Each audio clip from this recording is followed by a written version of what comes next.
course in ditching is launched with a splash for second-class midshipmen at the Naval Academy.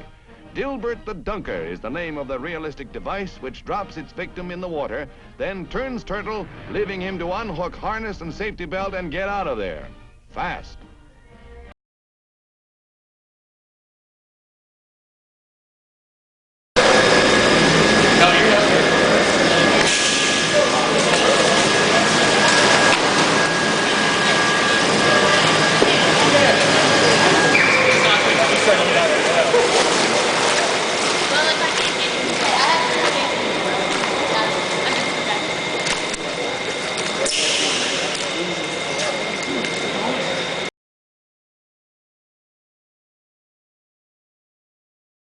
At the Aviation Water Survival Center, pilots endure grueling tests from escaping a downed aircraft and swimming lengthy laps to treading water.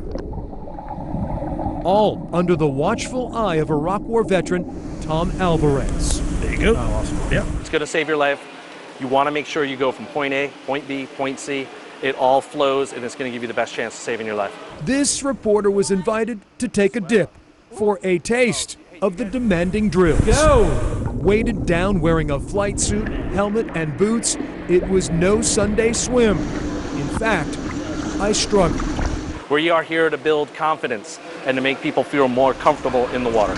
In the pool, they're able to simulate real-life conditions pretty well. Lieutenant Ross Hertzler pilots helicopters. We train in the maritime environment, and then we operate in the maritime environment. The Richmond native says the training is hard, but that's the point. We get used to walking around in the gear or sitting in the helicopter with our gear on, but it's a whole different feeling in the water when you're trying to stay afloat.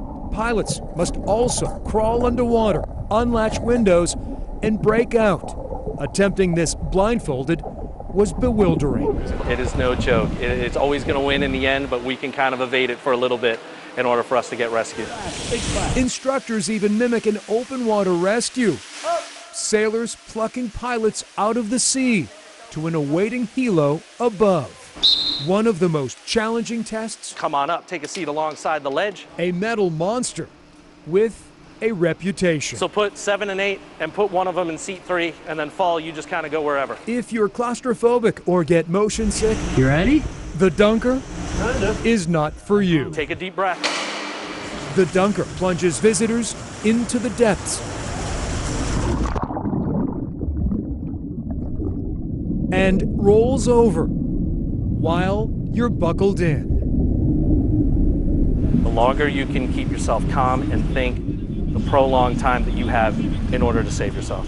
Outlasting the Dunker Okay, guys, come on out. is one giant stroke toward earning your wings, but most importantly, a lesson in survival. All right, we got it. Good job, sir.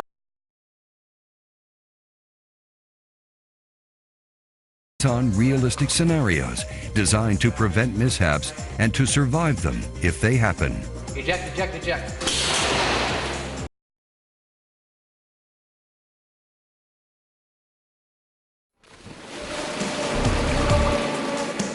Water survival is the next phase of naval aviation survival training.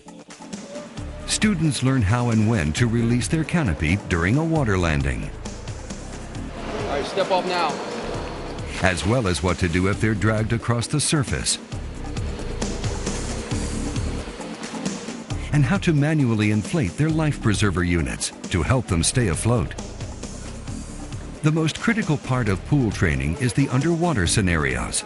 First is the swimmer, or shallow water initial memory mechanical exit release. Using a reference point, students crawl to the swimmer device, then operate a series of handles to pull themselves through and surface. Why is this type of training necessary? Because of incidents like this. Scenes like this are rare, but when they happen, sailors and Marines need to be prepared. Being upside down and disoriented while underwater is a life-threatening situation. In the SWET, or Shallow Water Egress Trainer, students are taught to use reference points to orient themselves and find their way out. The Multi-Place Underwater Emergency Egress Trainer, better known as the Dunker, simulates the interior of a transport helicopter. Once the dunker hits and rolls over, the students must find their reference points, release their lap belts, egress through the proper exits, and swim clear. Simulating a worst-case scenario, blackout goggles are issued. Now, unable to see the exits, students are forced to rely only on handholds and reference points to get to safety. The final bit of pool training covers the hoist, with fire hoses simulating the rotor wash of a helicopter. Once hoisted, the training moves outdoors.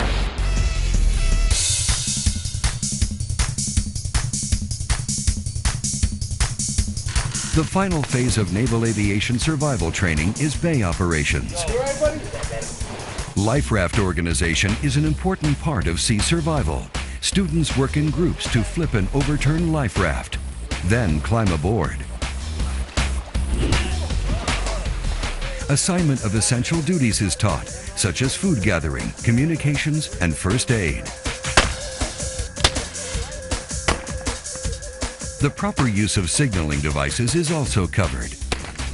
And hopefully with a rescue signal comes rescue. The hoist training at poolside is now put to the test as each student experiences the thrill of the rescue.